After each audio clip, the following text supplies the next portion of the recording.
Doctor Jitendra Singh जो 2 बार जीते हैं, उनमें चौधरी लाल सिंह जी का बहुत बड़ा हाथ था। इनकी मदद के बिना उनका जीतना मुश्किल था। घर आके ऐसे हाथ जोड़ते थे इनके आगे कि मैं गुलाम नबी आज़ाद के खिलाफ जीत नहीं सकता, मेरी मदद करो, और ये मदद का ये सिला दे रहे हैं। भूखा मर जाएगा, बीजेपी का घास नहीं खाएगा, क्योंकि चौधरी साहब के पास कुछ नहीं है। एक कोठी थी गांधीनगर में। 25 साल चौधरी लाल सिंह जी पावर में रहे। 5 साल कोई पावर में रहे ना, उसके पास बड़े बड़े होटल होते हैं, उसके पास बड़ी बड़ी कोठी होती हैं। चौधरी साहब के पास जम्मू में कोठी नहीं है मैडम जी। एक बार नोटिस आया गवर्नमेंट का, चौधरी साहब कोठी खाली करो। चौधरी साहब ने 15-18 साल उस कोठी में रख के आजम मत्था टेका और कोठी छोड़ के कठुआ चले गए। हमें कटरा से कठुआ में जाने में पूरा दिन लगता है। चौधरी लाल सिंह सेंटर में बैठते थे। वो लोग जिन्होंने 3-3 महीनों में पार्टी बनाए, उनको गांधीनगर में बड़ी बड़ी कोठी हैं। जिन लोगों की 2 कौड़ी की औकात नहीं है, उनको गांधीनगर में कोठी है। चौधरी लाल सिंह की हालत देर रात से ठीक नहीं है। चौधरी लाल सिंह को जो है यहाँ पर जम्मू के गवर्नमेंट मेडिकल कॉलेज में लाया गया है। तमाम उनकी पार्टी के कार्यकर्ताओं की बात करूँ, परिवार की बात करूँ, सपोर्टर्स की बात करूँ, वो सब यहाँ पर हैं। और ये तस्वीरें आपको दिखा रही हूँ कि सोचिए चौधरी लाल सिंह की कैसी पर्सनालिटी है कि उनके साथ लोग सुबह नहीं देख रहे, दिन नहीं देख रहे, शाम नहीं देख रहे, और पूरा जनसैलाब जो इनके साथ है। क्या कहना चाहेंगे आप कि चौधरी लाल सिंह की हालत के बारे में बताइए। देखिए, अभी फ़िलहाल उनको जीएमसी में वार्ड में शिफ्ट किया गया है और अंडर ऑब्जर्वेशन है उनकी कंडीशन। डॉक्टर्स जो हैं उनके साथ हैं और वो 3-4 घंटे के बाद उनको फिर से दोबारा ऑब्जर्व करेंगे और जो उनके ज़रूरी टेस्ट हैं वो करने के लिए ब्लड सैंपल जो हैं वो दे दिए गए हैं। रात को करीब 3 बजे ईडी ऑफिस से उनको गांधीनगर जो हॉस्पिटल है वहाँ पर शिफ्ट किया गया और वहाँ पर जाके उनका जब ब्लड प्रेशर जो है वो चेक किया गया तो वो एकदम से शूट कर गया था। 170 प्लस बीपी उनका जो था, और उसके बाद उनकी आई में एक रेड कलर का क्लॉट जो है वो राइट आई में बन गया था। तो जिसकी वजह से ऐसा माना जा रहा था कि वो माइनर अटैक भी हो सकता है, क्योंकि चौधरी साहब ने पिछले 3 दिनों से खाना जो है वो नहीं खाया था और लगातार उनको ईडी ऑफिस में 10 से 12 घंटे जो है वो बिठा के रखा जाता था सुबह से शाम तक। उसकी वजह से ये माना जा रहा है कि उनकी थोड़ी सी कंडीशन जो है वो अनस्टेबल हो गई थी। और बड़ा अनफॉर्चुनेट पार्ट है कि गांधीनगर मेडिकल जो हॉस्पिटल है वहाँ पर जो मशीन्स हैं वो भी ढंग से काम नहीं कर रही थी और कोई भी रिजल्ट जो है वो डाटा जो है वो अच्छा उनको नहीं मिल रहा था। इसलिए वहाँ के जब सुपरिटेंडेंट साहब आए तो उन्होंने चौधरी साहब को उसी टाइम उनकी कंडीशन देख के रेफर कर दिया जीएमसी में। जीएमसी उनको लाया गया, सबसे पहले उनका ईसीजी करवाया गया। उसके बाद अभी ज़रूरी जो प्रक्रियाएं, जो टेस्ट हैं वो करवाने के लिए उनके ब्लड सैंपल ले लिए गए हैं और अभी उनको वार्ड में रखा गया है। वार्ड में अंडर ऑब्जर्वेशन है, डॉक्टर्स उनके साथ हैं और 2-2, 3-3 घंटे के बाद उनकी जो कंडीशन है उसको चेक किया जाएगा कि वो स्टेबल हुए या नहीं। और बीपी को स्टेबल करने के लिए डॉक्टर्स अभी बोल रहे हैं कि 3 से 4 घंटे जो है उनको लग सकते हैं और उनके बीपी को स्टेबल होने के लिए, क्योंकि बीपी जो है उनका अभी स्टेबल नहीं हुआ है। और इस सब का कारण ये माना जा रहा है कहीं ना कहीं क्योंकि पिछले 3 से 4 दिन से चौधरी लाल सिंह साहब को लगातार हरास किया जा रहा है। सुबह 9 बजे से लेकर रात को 12-12 बजे तक उनको ईडी ऑफिस में बिठाया जाता है, जिसकी वजह से कहीं ना कहीं एक तो वो खाना भी नहीं खा पा रहे ढंग से, ना पानी पी पा रहे हैं, और उनकी पहले से भी उनकी जो हालत थी वो ठीक नहीं थी, वो बीमार थे। उनको खराशें वगैरह, गले की परेशानी, चेस्ट में दर्द, ये सारी चीज़ें उनको तकलीफ़ें हो रही थी, लेकिन वो बयान नहीं कर रहे थे। लेकिन जैसे ही उनके टेस्ट हुए तो ये सारी चीज़ें अब बाहर आई हैं। तो मुझे लगता है कि डॉक्टर्स जो हैं वो अपनी प्रक्रियाएं कर रहे हैं, वो अपनी जो भी उनकी मेडिकल जो उनकी करने का जो एक तरीका है वो सारा कर रहे हैं और उम्मीद करते हैं कि चौधरी साहब की जो हेल्थ है, देखिए ये सारी चीज़ें सियासती हैं, ये होती रहेंगी, जो मर्जी डिसीजन हो, लेकिन सबसे इम्पॉर्टेंट चीज़ जो है वो इंसान की हेल्थ होती है। हमारे लिए, उनकी फैमिली के लिए उनकी हेल्थ जो है वो सबसे सर्वोप्रिय है, सबसे ऊपर है। इसीलिए मेरा सवाल ये है कि जब सूर्य प्रताप जी से बात हुई थी, उन्होंने कहा था कि कोर्ट हमारा साथ दे रहा है। अचानक से कल अगर दोपहर की बात करूं, उनकी जो बेल थी उसे रिजेक्ट कर जो है शाम को उन्हें जो है अरेस्ट किया जाता है। आप किस तरह से देखते हैं? यानी अरेस्ट का इतना बड़ा मामला था कि ईडी को शायद ही, मुझे लगता है कि जम्मू कश्मीर में पहली बार ईडी ने किसी को, देखिए 4 घंटे तक जो बहस कोर्ट में हुई थी, जिसमें अपनी दलीलें और तकरीरें जो है कोर्ट में पेश की गई थी, उसमें चौधरी साहब का पलड़ा बहुत ज़्यादा भारी था और सभी के माइंड में कहीं ना कहीं ये था कि ये जो डिसीजन है ये हमारे हक में जाएगा। ना जाने कैसे शाम को 4 बजे जब कोर्ट बंद होने वाली होती है उस टाइम तक डिसीजन को रिजर्व रखा गया और एकदम से डिसीजन आया जो चौधरी साहब के फेवर में नहीं था। इसका ये भी रीज़न हो सकता है कि शाम के टाइम पे डिसीजन देंगे तो हम हाई कोर्ट में अपील नहीं कर सकते और जल्द से जल्द चौधरी साहब को हिरासत में लिया जाए, क्योंकि माहौल भी ख़राब हो सकता है। जिस प्रकार के वो लीडर हैं, वो मासिस के लीडर हैं, तो इसलिए ये सारा कुछ जो है वो रात के अंधेरे में उनको रास्ते में चलते हुए जब वो ट्रैवल कर रहे थे, वहाँ से ईडी के कुछ लोगों ने जाके उनको वहाँ से उठा के और वो वहाँ पर डिटेन किया। तो ये कहीं ना कहीं पॉलिटिकली इंक्लाइनेशन है कुछ लोगों की तरफ से, और ये आप सभी को पता है, मीडिया को पता है, इवन कि सारे जम्मू को पता है कि ये कहाँ से ये चीज़ें क्रिएट की जा रही हैं। ये डेलिबरेटली चौधरी लाल सिंह जी की आवाज़ को दबाने की कोशिश की जा रही है, क्योंकि आज के दौर में वाहिद एक डोगरा लीडर है जो जम्मू की बात रख रहा है, जो जम्मू के मसलों के ऊपर जो है अपनी राय रखता है और जम्मू के मुद्दों के लिए स्टैंड करता है और खड़ा रहता है। तो इसलिए ये सारा जितना भी सिनेरियो क्रिएट किया गया, ये चौधरी साहब की इस दहशत को देख के किया गया। लेकिन जब सेहत ही उनका, जब डॉक्टर्स की मशीन्स ने ये कह दिया कि ये इंसान बीमार है, ये फिट नहीं है, तो उसके बाद कोई क्या कर सकता है? ये तो रब के हाथ में है। सर, इन्होंने सारी जानकारी दे दी, बट मैं आपसे जानना चाहूँगी जिस तरह से आगे का क्या एक्शन रहेगा, क्योंकि फैमिली यहाँ पर है। जिस तरह से हमने कल सुना था उनके बेटे को, उन्होंने कहा था कि मीटिंग्स का दौर शुरू होगा, मीटिंग्स होंगी, दोबारा से लोगों में मिलेंगे, रैलियाँ होंगी।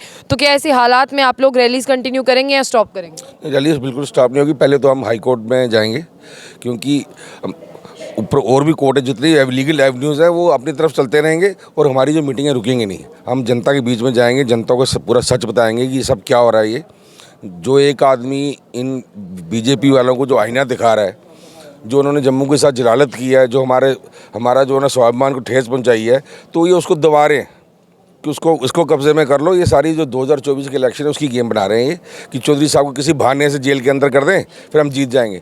पर इनको मैं आपके माध्यम से बोलना चाहता हूँ, वो शेर अंदर रह के जीतेगा, जनता सब देख रही है। ये क्या मामला है डॉक्टर जितेंद्र सिंह और चौधरी लाल सिंह के बीच में? देखो, डॉक्टर जितेंद्र सिंह जो 2 बार जीते हैं, उनमें चौधरी लाल सिंह जी का बहुत बड़ा हाथ था।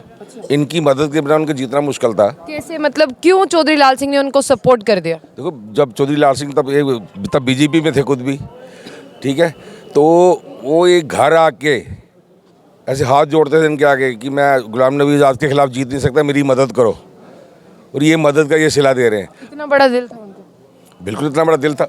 और उसके बाद इन्होंने कुछ मीटिंग में बुलाई कठुआ में, पंच सरपंचों ने बोल दिया कि आपकी ज़मीन खिसक चुकी है। उसके बाद ये ज़्यादा एक्शन शुरू हो गए हैं कि चौधरी लाल सिंह आपको साफ कर चुका है। तो उसके बाद ईडी बिल्कुल एक्शन में आई है। और इसमें मनी लॉन्ड्रिंग की तो कोई चीज़ नहीं है।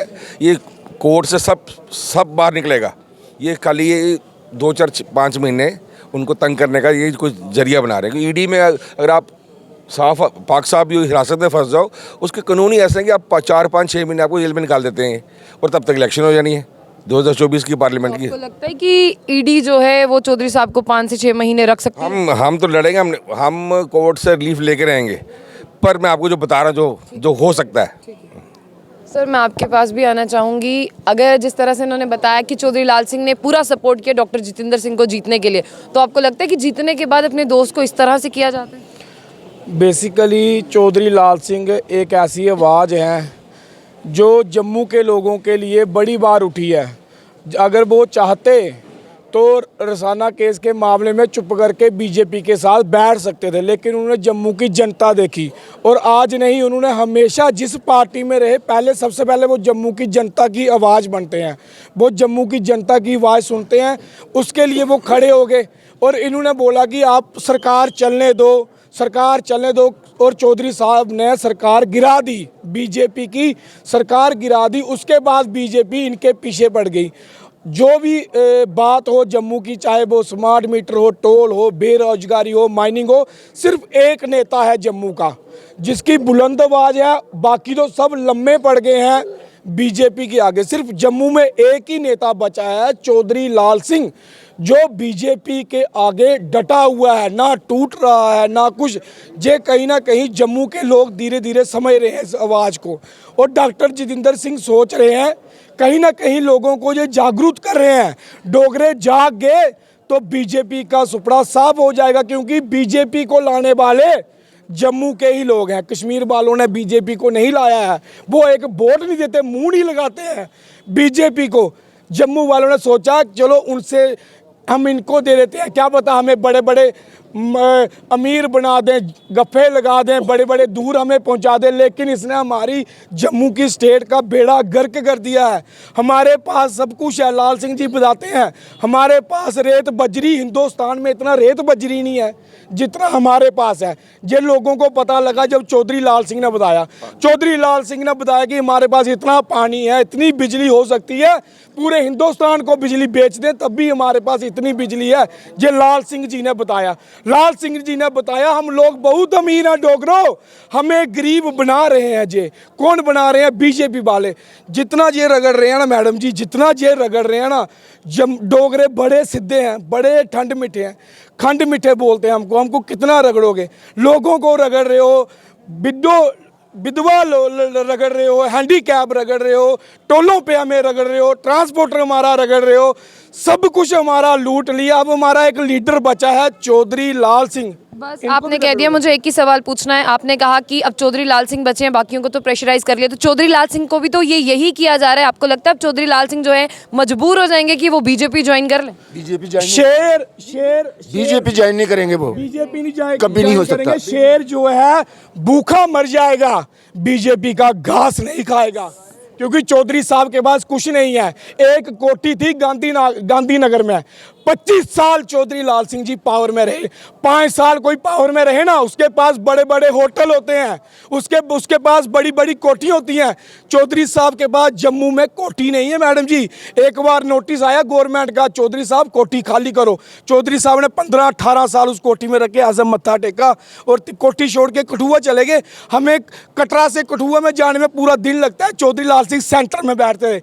वो लोग जिन्होंने 3-3 महीनों में पार्टी बनाए, उनको गांधीनगर में बड़ी बड़ी कोठी हैं। जिन लोगों की 2 कौड़ी की औकात नहीं है, उनको गांधीनगर में कोठी है।